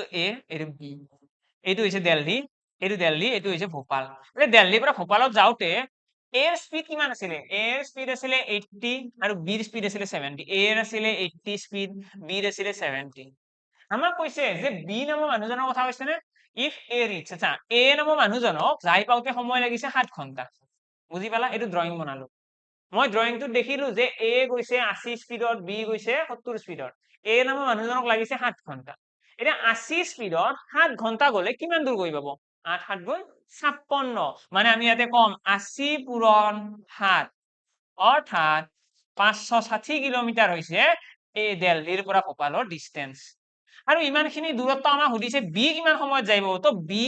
স্পীড কিমান বিৰ স্পীড হৈছে 70 distance divided by speed equal formula আহি যাব আমাৰ টাইম অৰ্থাৎ আমাৰ কাৰেক্ট এনসাৰটো আহি যাব 8 ঘন্টা ক্লিয়াৰ আমাৰ এইটো ফৰ্মুলা আমি ফৰ্মুলা জানো ন ডিএসটি বুলি কয় distance divided by speed is equal আমাৰ আহি যাব টাইম এই ফৰ্মুলাটো আমি ইউজ কৰিছো আমাৰ কাৰেক্ট এনসাৰ ইয়াতে ওলাই গল 8 ঘন্টা তো অপচন কোনটো হ'ব অপচন বি তো এইটো কোৱেশ্চন মই মডাৰেট বুলি কিয় ক'লো কাৰণ ইয়াতে দুটা মডাৰেট নকওঁ বাৰু মডাৰেট ক'লে বেছি টান হৈ যাব ন আমি এটা কাম কৰো এইটো নাম দি দিও ইজি ইজি কুৱেশ্যনত নামাকৰণ কৰি দিও এইটো ঠিক আছে ইজি কুৱেশ্যনত আমি এইটো অন্তৰ্ভুক্ত কৰি দিলো নেক্সট কুৱেশ্যন এইটো কুৱেশ্যনত কি কৈছে চোৱা এই কুৱেশ্যনত কৈছে average age of two person is 18 years দুজন মানুহৰ এভাৰেজ বয়সৰ কথা হৈছে এইটো হৈছে এভাৰেজৰ কুৱেশ্যন এভাৰেজ শব্দটো কৈছে মানে কি এভাৰেজৰ কুৱেশ্যন এভাৰেজ এজ হৈছে দুজন মানুহৰ 18 বছৰ যদি এভাৰেজ 18 হয় দুজন মানুহৰ বয়সৰ যোগফল কিমান হ'ব মানে মানুহ দুজন মই কৈ দিলো x আৰু y আৰু x আৰু y ৰ যোগফল কিমান হ'ব 36 ক্লিয়াৰ এইটো হৈছে সিহঁতৰ বয়সৰ যোগফল কাৰণ x plus y divided by 2 equal 36 no average উলিওৱা technique one is older than another by 4 years এজন মানুহ আনজনতকৈ 4 বছৰে ডাঙৰ ঠিক আছে মানে আমি কম এহাৰে x নামৰ মানুহজনতকৈ y নামৰ মানুহজন কি 4 বছৰে ডাঙৰ আতকৈ ডাঙৰ 4 বছৰে x তকৈ বুজি পালানে লাইনটো বুজি পালানে কোৱা এই যোনজন y নামৰ মানুহ আছে y নামৰ মানুহজন x তকৈ 4 বছৰ ডাঙৰ মানে x + 4 তো এইখিনি যদি আমি সলভ কৰি দিও আমি দেখিম twice x is equal 32 x equal আহি গল 16 x ৰ ভ্যালুটো 16 মানে এজন মানুহৰ বয়স হৈছে 16 বছৰ আৰু আনজনৰ বয়স কিমান 16 ৰ লগত 4 টো যোগ কৰি দিয়া 16 4 কি 20 তো 16 বছৰ আৰু 20 বছৰ আমাৰ কাৰেক্ট আনসাৰ আহি যাব এই কোৱেশ্চনটোক আমি এতিয়া নামাকৰণ কি বুলি কৰিলে ভাল হ'ব মই যিমানখিনি ক্যালকুলেশন কৰিছো বা যিমানখিনি কথা ক'লো তোমালোকে এইটো কোৱেশ্চনক কিমান ৰেটিংস দিবা বেছি নাপায় ন ইজি হয় তো এইটো কোৱেশ্চনক আমি ইজি বুলি কৈ থম ঠিক আছে ইজি বুলি অকল কিয় কৈ থৈ দিলো কাৰণ তোমালোকে যদি কোৱেশ্চন বুজি নোপোৱা ভালদৰে এইটো কোৱেশ্চন নোৱাৰিবা যদি বেছি ওয়াটাৰ লেভেলৰ কোৱেশ্চন নহয় এইটো ঠিক আছে নেক্সট কোৱেশ্চন এইটো কোৱেশ্চন চোৱা এতিয়া এই কোৱেশ্চনত কি কৈছে তো এইটো কোৱেশ্চন অকমান ট্ৰাই কৰা দেই এইটো কোৱেশ্চনত কি কৈছে চোৱা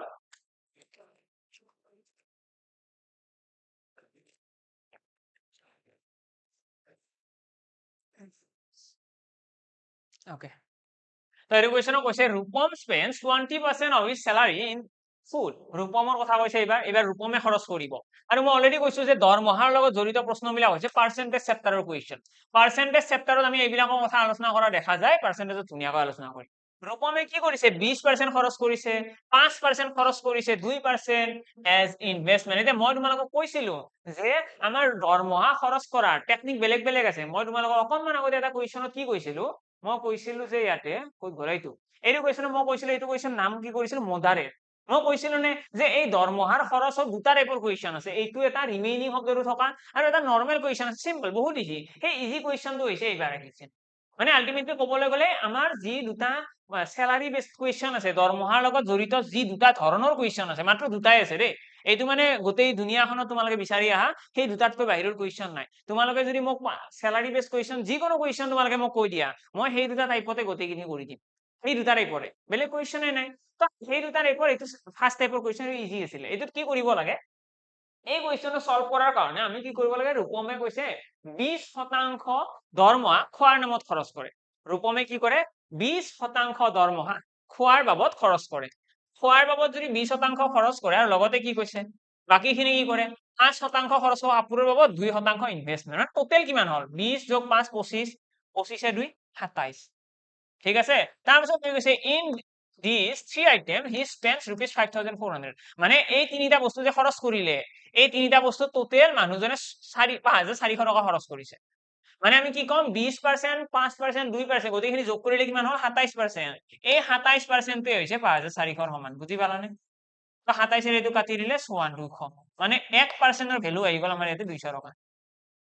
1% মানে 200 এটা একদম সিম্পল 1% ওলাই গল আমাক কি কৈছে দা এমাউন্ট অফ হিজ স্যালারি আমাক স্যালারি সুধিছে স্যালারি মানে কি স্যালারি মানে 100% সদায় 100% তো আমি দুটা শূন্য লগাই দিলো 20000 টাকা কারেক্ট आंसर তো অপশন বি আমাৰ কারেক্ট হৈ যাব কিমান টাইম লাগিল হেতে আমি যেতিয়া কনসেপচুয়ালি স্ট্রং হম তোমালোকৰ লাগিব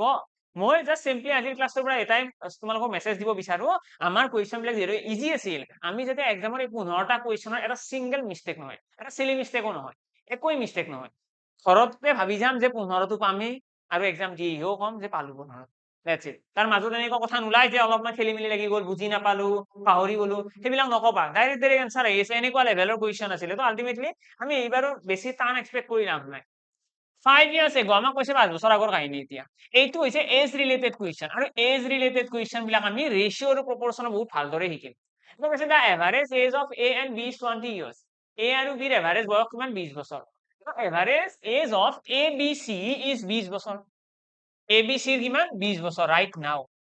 চোৱা দেই কুৱেশ্যনটো ট্ৰিকি হয় ইয়াতে কৈছে 5 years ago মানে 5 বছৰ আগত 5 বছৰ আগত কিমান আছিলে এ আৰু বিৰ আছিলে 20 বছৰ এভাৰেজ এভাৰেজৰ পৰা আমি কি ওলাব পাৰো এভাৰেজৰ পৰা আমি ওলাব পাৰো সিহঁতৰ বয়সৰ যোগফল তো এ আৰু বিৰ বয়সৰ যোগফল 5 বছৰ আগৰ কাহিনী এইটো আজিৰ কাহিনী নহয় 5 বছৰ আগতে 40 বছৰ হ'ব কাৰণ এভাৰেজ মানে কি গোটেই কেইজনৰ লগত থকা বুলি ক'ব পাৰি মানে এৰো বয়স 20 বছৰ বিৰো 20 বছৰ তো দুয়োৰে লগ কৰিলে 40 হ'ব ন বয়সৰ যোগফল এইটো কি হয় 5 বছৰ আগত আমি যদি কওঁ যে বৰ্তমান বয়স কিমান ইহঁতৰ বৰ্তমান বয়স উলিয়াবলে মই এৰ বয়সটো 5 বছৰ বঢ়াব লাগিব যদি 5 বছৰ আগত মোৰ যদি বয়স 5 বছৰ আগত ধৰিলো আছিলে 50 আজি কিমান কমেন্ট কৰিবা সকলোৱে 5 বছৰ আগত মোৰ বয়স আছিলে 50 তো আজি কিমান মোৰ বয়স সকলোৱে কমেন্ট কৰি থবাছে আৰু লগতে বিৰ বয়স কি হ'ব বিৰ বয়স হ'ব +5 হলে টোটেলত বিৰ বয়স কিমান হ'ব টোটেলটো বয়সটো বাঢ়িব ন 10 বাঢ়ি যাব মানে আলটিমেটলি ইয়াতে 10টা বঢ়াই দিলে আমি কম যে বৰ্তমান এ আৰু বিৰ বয়স হৈছে বৰ্তমান এটো হৈছে প্ৰেজেন্ট বৰ্তমান এ আৰু বিৰ বয়স হৈছে 50 বছৰ সিহঁতৰ বয়সৰ যোগফল আমাক কৈছে বৰ্তমান সময়ত ৰাইট নাও বুলি কৈছে ন বৰ্তমান সময়ত এ বি আৰু চি তিনিওৰে বয়স 20 বছৰ এভাৰেজ তিনিওৰে বয়স 20 বছৰ মানে কি বৰ্তমান এ বি আৰু চি তিনিওৰে বয়সৰ যোগফল কিমান হ'ব 20ৰ লগত 3 পূৰণ 20 3 গুণ 60 এইটো হৈছে বৰ্তমান বয়সৰ যোগফল আৰু লগতে সিহঁতৰ এ আৰু বিৰ অকল হৈছে 50 যদি এ আৰু বিৰ 50 হয় এ বি চি তিনিওৰে লগ হৈ পেলাই কিমান আছে 60 এ বিৰ জেগাত তোমালোকে ৰাখি দিয়া 50 50 যোগ চি সমান 60 মানে আলটিমেটলি এইটো হৈ গুচি গ'লে মাইনাস হ'ব মাইনাস কৰি ইয়াৰ লৈ আমাৰ আহি যাব আনসাৰটো চি ইকুৱেল 10 বছৰ মানে চিৰ বয়স কিমান কাৰেক্ট आंसर আমাৰ অপশন এ আহি গল আমাৰ কোয়েশ্চন হেইটোৱে সুধিছে দা এজ অফ সি নাই দে এইটো आंसर নহয় এইটো কোয়েশ্চন মডারেট নাম দিব লাগিব এইটো কোয়েশ্চনে বহুত ঘুরাইছে মডারেট এইটো নাম ঠিক আছে এইটো কোয়েশ্চন নাম মডারেট এই কোয়েশ্চনত কি কৈছে the age of C after 10 years মানে বর্তমান বয়স সোধা নাই আমি ইয়াৰে যোনটো পাই গলো 10 বছৰ এইটো হৈছে সিৰ প্ৰেজেন্ট এজ বৰ্তমান বয়স আমাক কোয়েশ্চনত কি সুধিছে চোৱা কোয়েশ্চনত লাষ্টৰ লাইনটোত আৰু খেলি মেলি লগাইছে লাষ্টৰ লাইনটোত কি খেলি মেলি লগাইছে এইটো হৈছে প্ৰেজেন্ট লাষ্টৰ লাইনত আমাক কৈছে 10 বছৰ পাছত কিমান হ'ব বয়স যদি এতিয়া 10 বছৰ পাছত কি হ'ব আৰু 10 এটা যোগ হ'ব বয়স হৈ যাব ন মানুহৰ লাহে লাহে আলটিমেটলি আমি কম 20 বছৰ হৈছে সিৰ বয়স ক্লিয়াৰ তো অপশন সি কারেক্ট ঠিক আছে এই কোয়েশ্চন আমি নাম কৈ দিলো মডারেট কারণ কোয়েশ্চনটো আমি ভালদৰে পঢ়িব লগা আছিলে কোয়েশ্চনটো অকনমান ভালদৰে ৰিভিউ কৰিলেহে আনসাৰটো ওলাই আছে আদাৰৱাইজ সব খেলি মেলি হৈ যাব হয় না কাৰণ ইয়াতে প্ৰথম লাইনতে আমাক কৈছে 5 বছৰ আগৰ কাহিনী তো ইয়াতেও এটা 5 যোগ কৰিব লগা আছিলে জেনাৰেলি ষ্টুডেন্টৰ এইবিলাক বস্তু ৰৈ যায় আমাৰ এক্সামত এইখিনি বস্তু ৰৈ যায় ইয়াতে ৰৈ যাব নহলে ইয়াতে ৰৈ যাব কবাতটো ৰৈ যাব কিন্তু যেতিয়া কোয়েশ্চন ভালদৰে পঢ়িবা এইটোৰ আনসাৰ নিশ্চয় ওলাব নেক্সট কোয়েশ্চন হলে আহিছো এইটো কোয়েশ্চন ইয়াৰে কি কৈছে চোৱা numbers are in the ratio of 3:4 two number দুটা সংখ্যাৰ কথা কৈছে ইহঁতৰ অনুপাত দিয়া আছে 3:4 এইটো কোয়েশ্চন মই ডাইৰেক্টলি কৰিছো এইটো ইজি কোয়েশ্চন ৰেশিও আৰু প্ৰপৰচনৰ মই তোমালোকক যেন এটা একদম টাইপ শিকাই দিম এটা কোয়েশ্চনৰ প্যাটাৰ্ন এটা ষ্টাৰ মাৰ্ক কৰি পেলাই লাইন এটা লিখাই দিও জেনাৰেলি যিকেইজনে অলৰেডি কৰি আছে এৰে গম পাব একটা লাইন এটা এনেকৈ লিখাই দিও য'ত আমি কথা পাতো যেতিয়া এটা অনুপাতৰ লগত কিবা যোগ কৰি এটা বেলেগ অনুপাত আহিব এটা অনুপাতৰ লগত কিবা যোগ কৰি পেলাই এটা নতুন অনুপাত আহিব তেতিয়া হলে আমি ক্ৰস মাল্টিপ্লিকেশন মেথড ইউজ কৰিব পাৰো ঠিক আছে ইয়াতে যদি চাও 3:4 এটা ৰেশিও আছিলে আমাক কৈছে if 6 is added to both the numbers মানে এইটোৰ লগতো 6 এড কৰিম এইটোৰ লগতো 6 এটা এড কৰিম আৰু কৰাৰ লগে লগে কি হ'ব সিহঁতৰ নতুন ৰেশিও হৈ যাব 7:9 ক্লিয়াৰ আমাক কৈছে অৰিজিনালি দা নাম্বাৰস আৰ অৰিজিনালি কি আছিল নাম্বাৰটো তো অৰিজিনাল নাম্বাৰৰ ৰেশিও হৈছে এইটো অৰিজিন হৈছে এইটো ওপৰটো আৰু তাৰ লগত কিবা এটা যোগ হৈ পেলাই নতুন ৰেশিও আহিছে আৰু এইটো কোয়েশ্চন সলভ কৰাৰ কাৰণে আমি কি মেথড ইউজ কৰো ক্ৰস মাল্টিপ্লিকেশন মেথড বুলি কোৱা হয় আৰু মেথডটো কেনেকৈ কাম কৰে চোৱা আমি কি কৰিম 9 ৰ লগত 3 পূৰণ কৰিম কালাৰটো চেঞ্জ কৰাই দিছো 9 ৰ লগত আমি 3টো পূৰণ কৰিম আৰু 7ৰ লগত 4 পূৰণ কৰিম 9 3 গুণ কি 9 3 গুণ 27 7 4 গুণ 28 আমি ইহঁতৰ এই যে 27 আৰু 28 পালো এটা পালো 27 এটা পালো 28 ইহঁতৰ পাৰ্থক্যটো চাব লাগে পাৰ্থক্য কিমান 1 1 আমি ৰেশিও বুলি কম 1 ৰেশিও ইজ ইকুৱেল আমি আকৌ ক্ৰছ মাল্টিপ্লাই কৰিম 9ৰ লগত 6 পূৰণ 7ৰ লগত 6 পূৰণ এইটোৰ পূৰণ কৰি কেনে ডাঙৰৰ পৰা সৰুটো বিয়োগ কৰিব লাগে অৰ্থাৎ 9 6 গুণ 54 আৰু 7 6 গুণ 42 42ৰ পৰা 54টো বিয়োগ কৰি দিম ঠিক আছে তো আমাৰ কাৰেক্ট আনসাৰ আহিব ইয়াতে 12 বিয়োগ কৰিলে তো আমি গম পাই গলো এটা অনুপাতৰ ভ্যালু হৈছে 12 এটা অনুপাত মানে যদি 12 হয় তিনিটা অনুপাত মানে কি কোৱাচোন তিনিটা অনুপাত মানে কিমান হ'ব 12 3 গুণ 36 চাৰিটা অনুপাত মানে কি 12 4 গুণ 48 হৈ গল কাৰেক্ট আনসাৰ আহি গল 36 and 48 তো অপশন বি আমাৰ কাৰেক্ট হৈ গল এটা তোমালোকে এইটো কৈ নিদিবা যে 48 আৰু 36 এইটো কাৰেক্ট এইটো ৰং বুঝি পালানে এইটো ৰং কিয় আমাৰ প্ৰথম সংখ্যাটো কি প্ৰথম সংখ্যাটো 36 আৰু আমি সিকোয়েন্সত লিখিব লাগিব বুঝি পালানে আমাৰ অৰিজিনাল নাম্বাৰ কেইটা সিকোয়েন্সত সুধিছে ন আমি সিকোয়েন্সত আনসাৰ দিম 36 আৰু 48 এটা তোমালোকে ক'ব নোৱাৰে যে 48 আৰু 36 হ'ব এইটো সম্ভৱে নহয় এইটো ভুল হৈ যাব ক্লিয়াৰ তো অকমান কেয়াৰফুল এইটো কোৱেশ্চনক আমি ইজি নাম দি দিলো কাৰণ ক্ৰছ মাল্টিপ্লিকেশন মেথডটো যোনে জানে বা এইটো যেতিয়া তোমালোকে শিকিবা তাৰপিছত তোমালোকৰ কাৰণে এইটো কোৱেশ্চন একো হৈয়ে নাথাকে এইটো কোৱেশ্চন তোমালোকে একদম নেগলেক্ট কৰি দিবা এইটো কোৱেশ্চন নেকি ডাইৰেক্ট আনসাৰ আহি যাব তোমালোকৰ ওকে নেক্সট কোৱেশ্চনৰ ফালে আহিছো নেক্সট কি কোৱেশ্চন আছে খতম এৰে খতম তো আমি এতিয়া আমি এখন পেপাৰ এখন সলভ কৰিলো আমি পেপাৰত যোৱাবাৰ যিমান কোৱেশ্চন আছিল গোটেইকেইটা কৰিলো আৰু দেখিলো তাত ক'বলৈ গ'লে আমি মডাৰেট লেভেলৰ কোৱেশ্চন দেখিছো আৰু ইজি লেভেলৰ আৰু কেইটামান ৱাটাৰ লেভেল পানীৰ নিচিনা সহজ আৰু বাকি আমি টাফ লেভেলৰ এটাও কোৱেশ্চন দেখা নাই আমি সেইটোৱে ষ্ট্ৰেটেজি ৰাখিম আমি বহুত বেছি টাফৰ ফালে নাযাওঁ আমি সাফিচিয়েন্টকৈ পঢ়িম আমি এনেকুৱা পঢ়িম যাতে আমাৰ মাৰ্কস খিনিও গোটেই আহে আৰু আলটিমেটলি আমাৰ সময়ও কমত হয় কাৰণ তোমালোকে জিএছৰ কম পাছ কৰিব লাগিব কাৰণ এপিএসসি প্যাটাৰ্ন চেঞ্জ কৰিছে এপিএসসিৰ এতিয়া জিএছ খিনি বহুত টান আহে ম্যাথছ এণ্ড ৰিজনিঙৰ ইমান টান নিদিয়ে বাৰু এইটো বেসিক লেভেলত থাকে তো সেইটো হৈ যাব ঠিক আছে এতিয়া তোমালোকে জাস্ট জিএছ খিনি যেটোকে ফোকাস কৰিব লাগিব তো মই ম্যাথছ এণ্ড ৰিজনিঙৰ দ্বাৰা তোমালোকৰ বেছি টাইম ওয়েষ্ট নহয় জলদি জলদি যাতে গোটেইখিনি ক্লিয়াৰ কৰিব পাৰা তাৰ কাৰণে আমি ধুনীয়াকৈ একদম সিস্টেমেটিকলি যিকেইটা ইম্পৰ্টেন্ট সেইকেইটা চেপ্টাৰ কৰি পেলাই খতম কৰিম ঠিক আছে তো ইয়াতে নাম্বাৰৰ মই ইয়াতে সিলেবাস কেইটাত সিলেবাসত মই ৰাখি দিলো নাম্বাৰ সিস্টেম কাৰণ ইয়াৰে কুৱেশ্যন আজিৰ স্লাইডতো আছিলে আৰু এক্সামত আহিয়ে থাকে যিকোনো এক্সামত দেন আমি কৰিম সিম্পলিফিকেশন ৰেশিও প্ৰপৰশন এইকেইটা চেপ্টাৰ আমি কৰিম ঠিক আছে এইকেইটা চেপ্টাৰ বহুত বেছি ইম্পৰ্টেন্ট হয় আৰু এইখিনি চেপ্টাৰ জানা মানে তোমালোকে ম্যাথছ জানা ঠিক আছে এটা টাইম স্টুডেন্ট ডিসটেন্স আৰু এজ ৰিলেটেড প্ৰবলেম ইয়াতে এইখিনি বস্তু কৰাৰ লগে লগে আমি একদম কনফিডেন্ট থাকিম যে এক্সামত ইয়াৰে বাহিৰত আৰু একো নাহে এইখিনি সাফিচিয়েন্ট আৰু লগতে ৰিজনিং বুলি ক'লে যিহেতুকে চোৱা 15টা মাত্ৰ কুৱেশ্যন এনেকুৱাওতো নহয় যে ৰিজনিঙৰ বহুত কুৱেশ্যন আহিব ৰিজনিঙৰ দুটা বা তিনিটা কুৱেশ্যন দিব চাৰিটা কুৱেশ্যনে দিলে তো ক'বলৈ গ'লে আমি ৰিজনিঙৰ বহুত বেছি টপিক কৰিও লাভ নাই তো আমি কি কৰিম সিলেক্টিভলি এইকেইটা অকমান চাই দিম এইকেইটা চালে আমাৰ সাফিচিয়েন্ট হৈ যাব আমি সিৰিজৰ কুৱেশ্যন অকমান চাম কাৰণ সিৰিজৰ কুৱেশ্যন কেতিয়াবা কেতিয়াবা আহি যায় এইখন পেপাৰত নাছিলে কিন্তু আহি যাব পাৰে লগতে পাজলছ কেইটামান চাই লম কাৰণ এপিএসসি পাজলছ দিয়ে লাষ্ট ইয়াৰ সিসি তো দিছিলে তো এপিএসসিৰ এক্সামত পাজলছ থাকা দেখা যায় পাজলছৰ কুৱেশ্যন সলভ কৰিম আৰু নৰ্মেল আমি ডাইৰেকশনৰ question blood relation ranking arrangement আৰু বেলেগ বস্তু নপঢ়ো আমি এটা পইণ্ট এটা ইয়াতে এড কৰো সিটিং এৰেঞ্জমেন্ট অকমান পঢ়ি দিম কাৰণ সিটিং এৰেঞ্জমেন্টৰ কুৱেশ্যন এপিএসসিত আহে ঠিক আছে সিটিং এৰেঞ্জমেন্টৰ কুৱেশ্যন ইয়াতে এড কৰিবা বাকি এইখিনি ৰিজনিঙত থাকিব আৰু এইখিনি ম্যাথছত থাকিব এই বস্তুখিনি আমি ধুনীয়াকৈ বুজিব লাগে তোমালোকে গোল ৰাখা যে যিমানখিনি বস্তু মই কৰাও গোটেইখিনি বস্তু ধুনীয়াকৈ ৰিভাইজ কৰিম গোটেইখিনি বস্তু টাইপ ওয়াইজ মনত ৰাখিম কাৰণ ইয়াতে মই গোটেইখিনি কুৱেশ্যন বনাও টাইপ ওয়াইজ কৰাই দিম এতিয়া নাম্বাৰ সিস্টেমৰে ধৰি লোৱা 5টা ধৰণৰ কুৱেশ্যন আছে সেই 5টা কুৱেশ্যনে কৰাই দিম ঠিক আছে এই 5টা কুৱেশ্যন তোমালোকে বুজি ল'ব লাগে অবভিয়াসলি এই 5টা কুৱেশ্যন বুজাৰ কাৰণে বেসিক শিকিব লাগিব আৰু কিবা কিবি কথা শিকিব লাগিব বহুত শিকিব লাগিব কিন্তু মোৰেল অফ দা ষ্টৰী আমি গৈ পেলাই যেতিয়া খতম হ'ব নাম্বাৰ সিস্টেম আমি 5টা কুৱেশ্যন কৰিব জানিব লাগে যাতে 5টা কুৱেশ্যন আমাৰ আহিলে পাৰিম সেইকেইটা কুৱেশ্যনে এক্সামত আহিব কুৱেশ্যনৰ ভ্যালু চেঞ্জ হ'ব নাম্বাৰ কেইটা চেঞ্জ হ'ব এনেকুৱা টাইপৰ কিন্তু সেই 5টাই আহিব কুৱেশ্যনৰ লেংগুৱেজটো চেঞ্জ হ'ব তো তোমালোকে জাস্ট এই 5টা কুৱেশ্যন বুজাৰ কাৰণে যি লাগে সেইখিনি কৰা ধুনীয়াকৈ সকলোৱে কন্টিনিউটি ৰাখিবা ক্লাছ কেইটা বেছি ব্ৰেকডাউন নকৰিবা আৰু যদি কোনোবা এপ্লাইও কৰা নাই এপ্লাই এতিয়া কৰি দিব পাৰা কাৰণ এতিয়াও চাগে খোলা আছে এপ্লাই কৰিব পাৰা তো এক্সামটো দি লোৱা কালিও এক্সাম যদি কোনোবাই কালিৰ কাৰণে প্ৰিপেয়াৰ কৰি আছা আৰু যিকেইজনে প্ৰিপেয়াৰ কৰি আছা আশা কৰো ইয়াতে যিমান কুৱেশ্যন আছিলে গোটেইখিনি তোমালোকে পাৰিছা আৰু এনেকৈ যদি গোটেইখিনি টাইপ ওয়াইজ তোমালোকে কভাৰ কৰা হয় তোমালোকে এক্সামত মানে একদম 15 মাৰ্কসটো তোমালোকৰ ফিক্স ঠিক আছে 15 মাৰ্কসটো ফিক্স তাৰ বেলেগ আৰু মাথা মাৰিব লগা নাই 15 মাৰ্কসৰ যিখিনি ম্যাথছ এণ্ড ৰিজনিং থাকে সেইখিনি ফিক্স তো মইতো মোৰ ফালৰ পৰা দিয়ে দিম আৰু এইটো চিন্তা কৰিব লগা একো নাই তোমালোকক গোটেইকেইজনকে 15 মাৰ্কসটো যাতে পাই যোৱা তাৰ কাৰণে যি কৰিব লাগে সেইটো মই কৰি দিম সো বিন্দাস পঢ়া জাস্ট আৰু এক্সাম যিকেইজনে অহাকালি এক্সাম দিবা সিহঁতৰ কাৰণে শুভেচ্ছা থাকিল ধুনীয়াকৈ এক্সাম দিয়া লগ পাম সকলোকে নেক্সট ক্লাছত দেন থ্যাংক ইউ এভৰিৱান